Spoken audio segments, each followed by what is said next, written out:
Hola, ¿Cómo estás, Diego? ahora, ¿me Te escuchás? escu- Te escucho perfecto. ¿Vos a mí? Sí, sí, ahora sí, un poco cortado, pero estamos. Bueno, genial, Me había genial. olvidado de esto de los vivos de Instagram fueron algo del principio de la pandemia, pero después prácticamente me olvidé y no uso, tengo una cuenta de Instagram que no la uso, como te das cuenta, pero ahora ya está. Última versión, última actualización. Ahí Claro, estamos. claro, genial, genial. Pero bueno, una alegría enorme tenerte hoy con nosotros, con la Fundación Atlas y esta posibilidad de conversar con vos como un experto en el tema en un año caliente, un año electoral, un año explosivo. Estuve leyendo tus columnas en distintos medios de comunicación como TN, Infobae, especialmente la última sobre halcones y palomas, sobre la cual ya vamos a hablar, eh, en el marco de la oposición. Pero bueno, al principio te agradecemos nuevamente por esta posibilidad de conversar con vos desde la Fundación Atlas. Gracias Eh, por la eso, invitación. no, por favor, gracias por esta aceptación. Y vamos a charlar hoy sobre los escenarios electorales 2021, un título amplio, terriblemente amplio. Diego, todos lo conocen, pero lo presento brevemente. Es periodista, él es socioeconomista, ¿no? Es tu carrera que cursaste. Exactamente, es una carrera sui generis en la Escuela de Economía y Política de la Universidad de Hamburgo, muy sui generis, y la verdad que te permite tener una visión amplia de las dos cosas. No, realmente me parece interesantísima y la recuerdo siempre porque ves varias dimensiones de la problemática, ¿no? Hay veces que lo económicamente correcto ignora variables sociales y políticas y viceversa, y la conjunción de las variables te da una visión integral de todo esto. Sos titular, director de la Hora de Maquiavelo y de la revista Imagen, ya nos contarás un poco más sobre esto. Y hoy vamos a charlar sobre los escenarios electorales 2021. Y no sé por dónde querés comenzar al respecto, ¿no? Bueno, ¿Cómo ves este año? a ver, es una buena pregunta. Por supuesto que es difícil de contestar ahora porque estamos en el medio del cierre de listas. Ya se tiene alguna idea, pero faltan algunos datos, pero ya se puede ir vislumbrando eh, cómo está el escenario y qué puede pasar y qué puede no pasar. Por lo tanto, sí, lo que se puede decir brevemente es que tenemos un gobierno que está haciendo, por lo menos en las encuestas, la mayor parte de las encuestas en que uno confía, está haciendo agua bueno, en lo económico, ni hablar. En lo sanitario es evidente. eh, y por supuesto a todos los que quisiéramos vivir en una república democrática, nos llena de terror la idea de que el objetivo del gobierno no es solamente alinearse detrás de Cuba, detrás de Venezuela, detrás de Irán, sino lamentablemente, y esa es la peor parte, la peor noticia, es parecerse a Cuba, Venezuela, Irán, porque eso es lo que permite mantener el poder. La belleza, si se quiere, de los gobiernos también de China, de Rusia, de Cuba, de Venezuela, de Irán, de Nicaragua, es que les permite mantenerse en el poder, no importa cómo le vaya al país. Bueno, esos tres elementos ya son evidentes. Es también evidente que el gobierno no va a tener ninguna solución para el tema económico, sino que es muy probable que el problema económico se agrave más todavía. Y el tema sanitario, ahora estamos en una especie de pausa, estamos viviendo una pausa en donde la ciudad ha aflojado medidas, la provincia va a aflojar también, pero todos sabemos que se viene la variante Delta, en algún momento va a circular acá y que va a hacer estragos también. Entonces, con todo ese panorama, podemos hacer un cóctel que algunos encuestadores están anticipando de que es muy probable que el gobierno sea derrotado en las encuestas de medio término que ahora van a ser bueno, primaria septiembre, elección en noviembre. Yo, honestamente, sería un poco más cauto con ese pronóstico. O creo que si va a pasar más parcialmente que claramente, ¿no? Estamos viendo encuestas, me llegó, como a todos les debe haber llegado, la encuesta de Giacobbe el fin de semana, que para la oposición es muy optimista, avisora un triunfo muy claro de la oposición, un triunfo, a ver, hace una pregunta, la pregunta bien hecha, que hay que ver si realmente el campo está bien hecho, en donde se pregunta, bueno, ¿quiere que pierda el gobierno, el oficialismo del Frente de Todos? Y hay un 60% que dice que quiere que pierda. Bueno, dicho esto, uno podría decir, bueno, ya está, sea lo que sea que haya que votar, no sé, en la provincia de Manes, Santilli, lo que sea, en principio ya está. Bueno, yo sería más cauto. Para eso habría que analizar primero cuáles serían realmente los escenarios de esta premonición de que la economía va a empeorar y de que el tema sanitario no se va a controlar. Entonces yo diría, vamos al tema económico.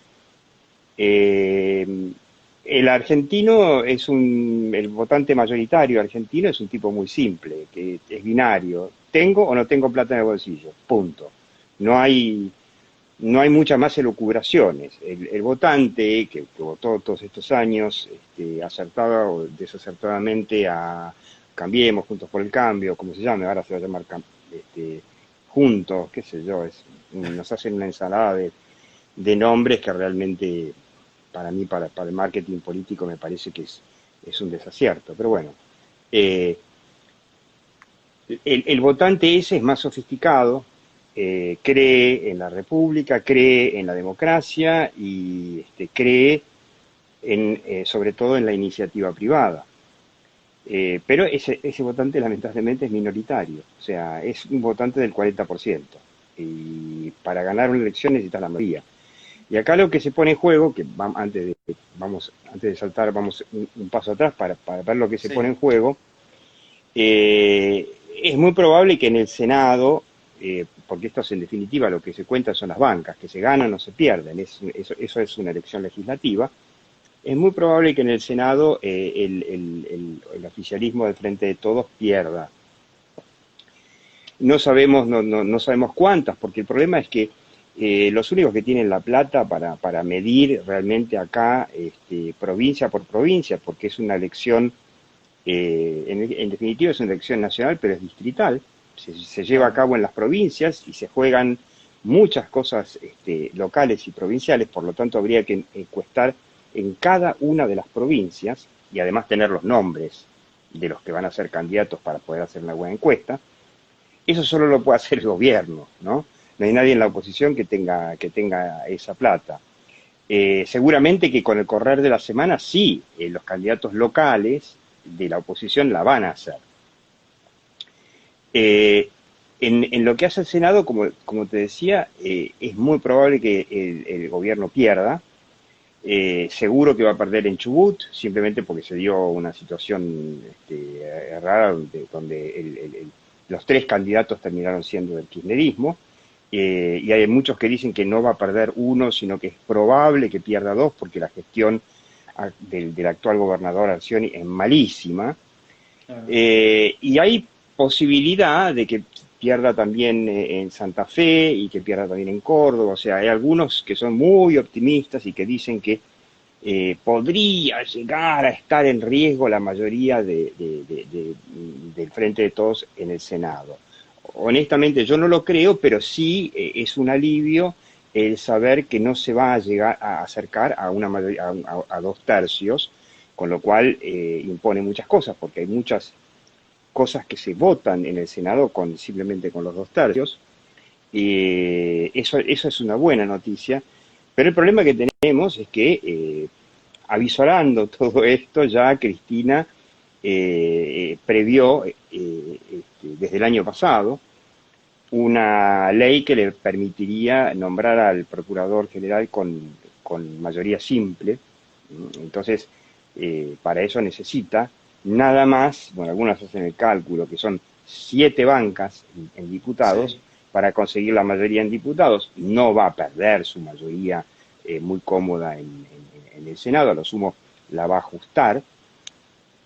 Y ahí está la clave, ¿no? La Cámara de Diputados, esta elección, todo va a pasar por cómo queda la Cámara de Diputados después de la elección. Y como ya te digo, esto es una elección distrito por distrito. El que más diputados mete, obviamente, que es la provincia de Buenos Aires, que renueva 35 diputados. Y hay que decirlo, en la provincia de Buenos Aires, que es un 60% conurbano y un 40% interior, que es más proclive a votar por Juntos por el Cambio, por el radicalismo, o por el PRO, lo que sea, son menos. Entonces, acá todo va a depender de que, si bien el Frente de Todos, el kirchnerismo, va a ganar en el conurbano, bueno, que esa victoria sea lo más acotada posible. Entonces ahí de eso dependerá de cuántas bancas pueda sumar, o incluso, si le va mal, hasta perder, ¿no? Y te Eh, consulto, disculpa que te interrumpa, venía mientras hablabas, pensaba en Trump, ¿no? Y el efecto COVID sobre Trump. Y mm, yo creo que desde el oficialismo deben estar pensando y tener estrategia para transformar la situación de...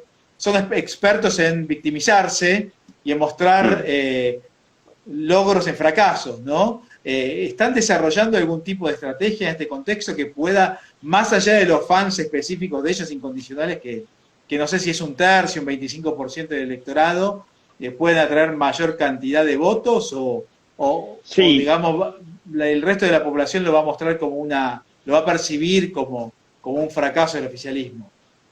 esa es la pregunta más interesante, ¿no? Porque en el caso de la economía, obviamente ya la estrategia está clara, ¿no? Es imprimir, imprimir, imprimir y ya les han dicho a los sindicalistas: vayan por las paritarias, pidan lo que haya que pedir, así quiebren las empresas que tengan que quebrar, pero a los que están en blanco, por lo menos, que hoy ya no son la mayoría, ¿eh?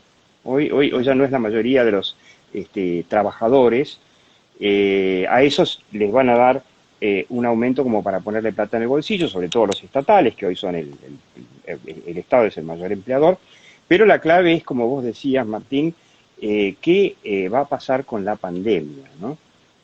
Ahí está la pregunta. Y bueno, la apuesta de ellos, que según muchos encuestadores era acertada hasta ahora, es: mira, no importa que llegamos tarde con las vacunas, no importa que hayamos apostado mal a la Sputnik, no importa que AstraZeneca está llegando muy demorada, lo importante es al final tener el pinchazo en el brazo.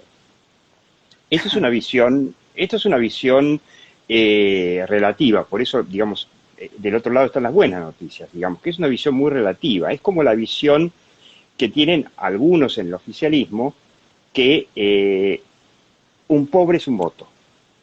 Entonces, si logramos tener más pobres, tenemos más votos, porque tenemos más planes.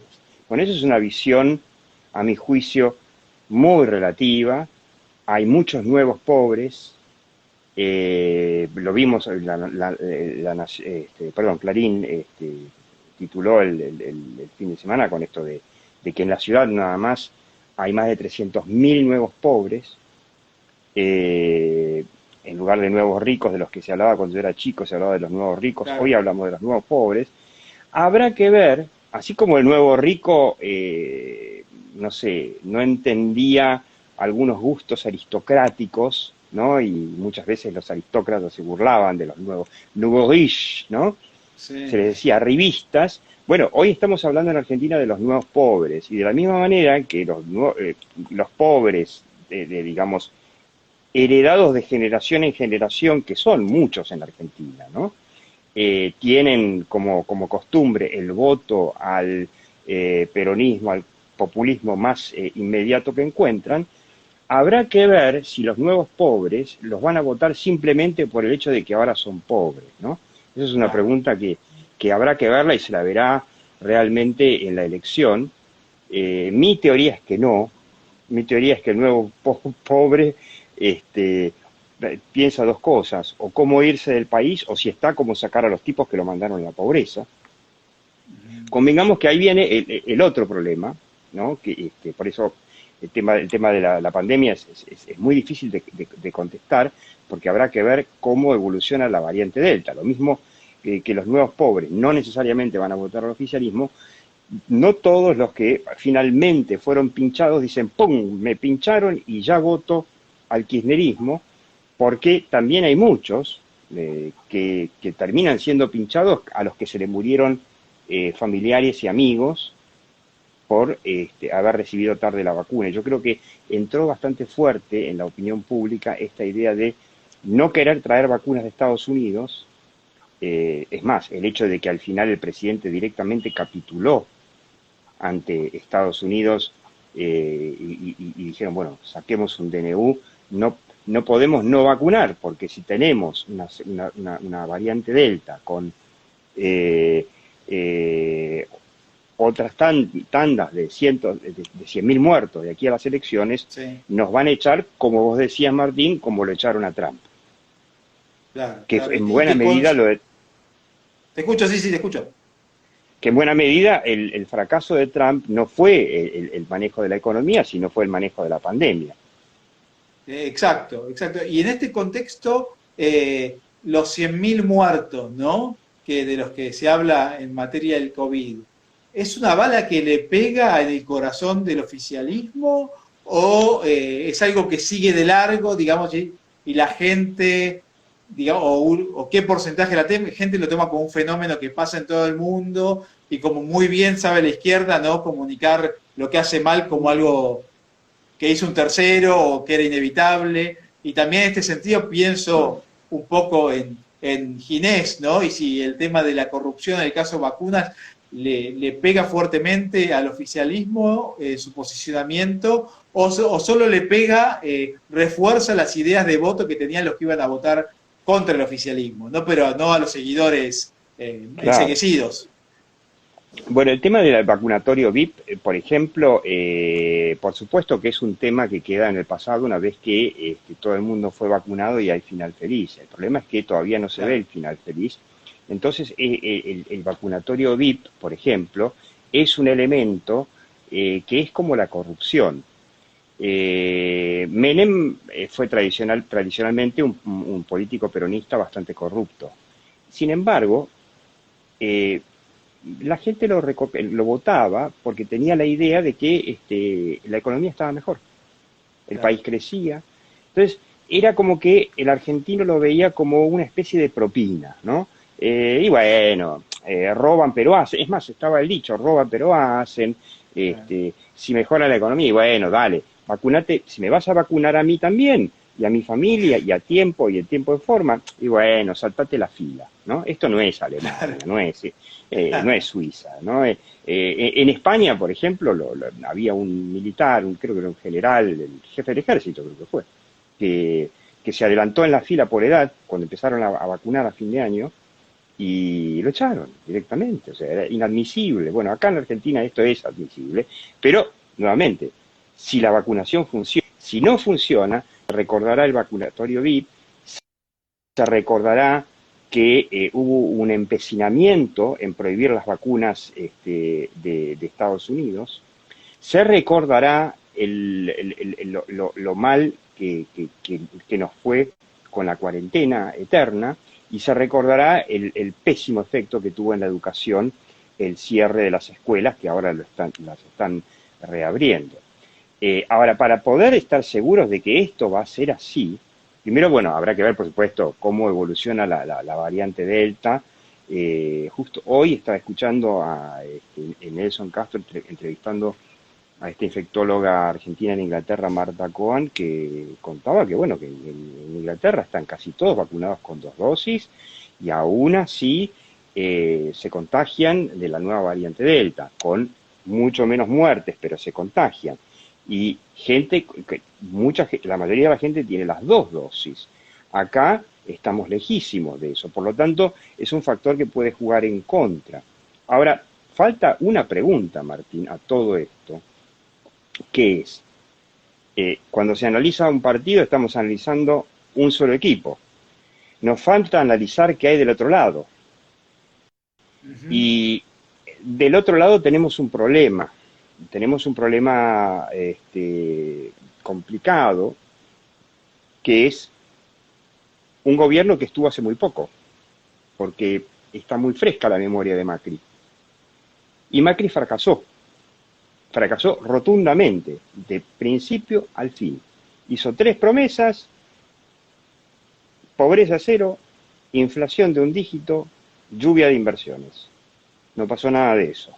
Sí, y al respecto, Entonces, discúlpame, estaba viendo un dato que el último año de Macri la inflación fue 53% y los últimos 12 meses 50% con COVID, ¿no? Con lo cual, o digamos, sea, es muy difícil argumentar de esa posición. exactamente. Entonces la oposición tiene un problema muy serio, que justamente, ya que mencionabas la columna que estoy escribiendo los sábados para el portal de TN, justamente ese es el problema, ¿no? Yo creo que, bueno, finalmente en la interna de la oposición ganaron las palomas, perdió Macri, lo cual es una buena noticia en el fondo, porque la sola figura de Macri es tóxica, porque Macri tiene casi, depende qué encuestador lo mida, casi tanta imagen negativa como Cristina Kirchner, con la diferencia de que por lo menos Cristina tiene un 35% de seguidores fanáticos y el porcentaje de Macri es de 20, tiene también, Claro. y hay que ver cuán fanático es ese porcentaje, ¿no? Pero es un problema que Macri, por ejemplo, haya escrito un libro que presentó en marzo, en donde dice, bueno, el libro se llama Primer Tiempo, quiere decir que dejen claro que aspira a un segundo tiempo. Y tercero, no le hizo a la oposición el favor patriótico que tendría que haber hecho él, que es describir, por lo menos, no sé, en un capítulo, en uno, Claro. 304 páginas son, describir qué tipo de reformas necesita la Argentina para que no le pase al próximo, sea peronista, liberal, lo que sea, para que no le pase lo que le pasó a él. El libro es una compilación de justificaciones, pases de factura, anécdotas y, por supuesto, enumeración de logros, que hubo logros, por supuesto que hubo logros, y nadie lo duda, pero logros en pequeñas cosas. Lo importante no se hizo, no se encaró. Y al libro le faltaría, eso, pero eso va a mi gusto, ¿no? Y en eso se centraba la columna Claro. de DTN, era que les faltaría el cómo. O sea, Ujú. una vez que nos pusimos de acuerdo en qué hay que hacer, falta el cómo. Porque el gobierno de Macri, el gobierno de la Rúa, todos los gobiernos no peronistas en Argentina demostraron que no pueden llevar a cabo reformas. Porque la teoría, para mí equivocada, pero hasta tiene cierto grado de verdad, es que el peronismo no le dejaría. Ujú. Nadie pensó, de la Rúa tampoco, que lo que hay que hacer es aliarse con la opinión pública y después llamar a una parte del peronismo, porque sin una parte del peronismo no se pueden hacer los acuerdos que hace falta, para lograr esos acuerdos. Algo parecido a lo que hizo España con los pactos de la Moncloa. Es la única forma que tiene la Argentina de salir adelante, es con una serie de reformas. Yo te enumero muy simple lo que necesita la Argentina. Primero, la primera Sí, reforma que necesita la Argentina urgente es una reforma laboral, pero urgente. sí. Acá en Argentina está prohibido tomar trabajo. Y aquí, como en cualquier lugar del mundo, los que mueven el mercado laboral son los empresarios pymes. Y para que esto pase, se necesita hacer una reforma laboral por lo menos pensada para las pymes. Después se necesita hacer una reforma del Estado, o sea, no hace falta echar a todo el mundo, pero el Estado tiene que comprometerse durante una década en dejar de contratar. ¿Mm? Claro. Y tiene que buscar un sistema para convertir los planes sociales en trabajo en el sector privado exclusivamente.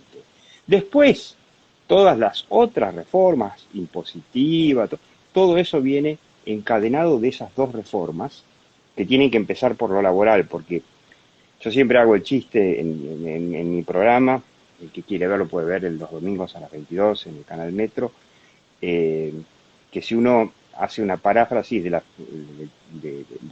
cómo empieza Conversación en la Catedral de Mario Vargas Llosa, que es ¿cuándo fue que se jodió Argentina? Y uno pregunta, ¿cuándo fue que se jodió, perdón, cuándo fue que se jodió Perú? ¿Cuándo fue que se jodió Argentina? Bueno, Argentina se jodió el día en que Perón se enamoró de la Carta del Laboro, que era la reforma laboral, que era las regulaciones laborales de la Italia fascista de Mussolini, del año 27, la trajo aquí en el 45, cuando ya estaba vieja, y nosotros nos enamoramos al punto tal que la grabamos a lo largo de las décadas, y particularmente en los años del kirchnerismo. Eso fue lo que jodió a Argentina, o sea, prohibir el trabajo. Ningún país en crisis crónica como la Argentina sale sin trabajo. Y el trabajo lo dan las pymes. Por más que sea muy lindo trabajar en Google o en, no sé, Microsoft o en la Ford, es todo muy lindo, pero la masa de la gente trabaja en pymes. Y mientras las pymes tengan un cartel que dice no contrates, boludo, no se puede, bueno, dependeremos de empleo público y planes. Entonces, esto es un sistema que, a ver, el peronismo lo tiene bien claro, es el sistema que le permite el poder, porque no nos olvidemos que los que están en contra de esa reforma laboral son en apariencia los sindicatos, en apariencia, y eso es parcialmente cierto. Hay muchos sindicatos que dicen sí, no a la reforma laboral, pero en el fondo saben perfectamente que una reforma laboral los beneficiaría, sobre todo todos los sindicatos que tienen mayoría de afiliados en el sector privado. Sino los sindicatos estatales, por supuesto, que han crecido en poder en las últimas décadas de manera impresionante, y muchos gobernadores, tipo Gildo, tipo Sí. la Kirchner en Santa Cruz, y en una docena la mitad de las provincias, que son entre el empleador mayoritario y el único empleador.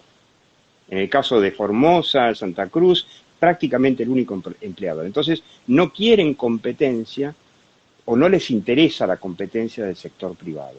Entonces, esos son los enemigos. Ahora hay un nuevo enemigo a esta reforma laboral, que son los líderes piqueteros, ¿sí? Que también necesitan más clientela y, por supuesto, necesitan más gente en la calle. Entonces, Y Diego, sí, sí, discúlpame que te interrumpa. Y para ir cerrando y cumpliendo un poco con los tiempos, te pregunto, ¿cómo ves a los partidos liberales, libertarios en el contexto de esta elección? Hay muchos grupos por distintos partidos, distintas personalidades. ¿Cómo lo ves vos? ¿Van a tener una incidencia importante en el caso de Capital, provincia de Buenos Aires? ¿O no se traducirá, por ejemplo, la cantidad de seguidores en votos? yo creo que en Capital, por ejemplo, la movida de sumarlo a López Murphy a las listas, o por lo menos a la PASO en Juntos por el Cambio es inteligente, le va a quitar una buena parte de seguidores a los liberales, me parece que fue muy inteligente. En provincia no se llegó a eso simplemente porque en provincia el liberalismo es una expresión mucho más chica, y yo creo que esta vez otra vez se va a polarizar la elección de la misma manera en que se polarizó la presidencial del 2019. Yo creo que el liberalismo es todo muy lindo, de la boca para afuera, los votantes liberales son sofisticados y saben que si tienen que elegir, y bueno, van a elegir el mal menor, que es Juntos por el Cambio, Juntos, Cambiemos, como se llame. Ujú. Bueno, clarísimo, clarísimo, porque estás diciendo algo distinto a lo que se habla en muchos ámbitos, ¿no? Que no habría polarización, ¿no? Pero el argumento que vos das es muy, muy sólido. Sí. Y bueno, sí, te escucho, te escucho. No, no, es lógico porque uno piensa en una elección que no es presidencial, sino que es legislativa, y uno dice, bueno, metamos a, suponete, a José Luis Espert, hagámosle ganar una banca para que esté ahí y meta las ideas liberales, lo cual me parecería una buena idea. Pero yo creo que Juntos por el Cambio, o Juntos, en provincia, lo único que necesita hacer es mostrarle a ese votante, mirá, por el sistema DONT, tu voto, que va a ser de 1,5% a poner expert, va a ser un voto perdido que nos va a afectar a nosotros, pero no te va a beneficiar a vos. Entonces yo creo que al final se va a dar la polarización, el propio kirchnerismo, la pandemia, la economía, van a forzar esa polarización. Así que, clarísimo. Muchas gracias, Diego, por esta posibilidad de charlar con vos. Te invitamos a contarnos dónde te podemos ver, dónde te puedo seguir, contarnos de tu revista, de tu Bueno, programa que lo mencionaste antes, pero de tus redes también, por favor. La hora de Maquiavelo se puede ver ahora, por ejemplo, hoy lunes a las 21:30 es la repetición por el canal Metro, y si no, el domingo a las 22, ahí competimos con la nata, es más difícil. Y a los que les interesen los temas de comunicación, la revista Imagen tiene su portal, revistaimagen.com. Ahí escribimos sobre temas que tienen que ver con comunicación. Diego, muchísimas gracias por la posibilidad de contar con tu saber en este momento tan interesante, tan caliente, político, donde estamos muchas veces guiados por las emociones y una visión fría, racional, a veces nos corrige los patitos que se desvían en la visión de algún u otro fenómeno. Muchísimas Bueno, gracias. muchas gracias por la invitación, Martín, y bueno, esperemos que Argentina algún día salga de su decadencia permanente, y las ideas liberales, obviamente, que son lo que necesita el país para dejar el fracaso, ¿no? Un gran abrazo y un gran abrazo para todos los que nos siguieron a esta charla. Nos estamos viendo. Hasta luego, gracias. Chao, chao. Chao. Chao, chao.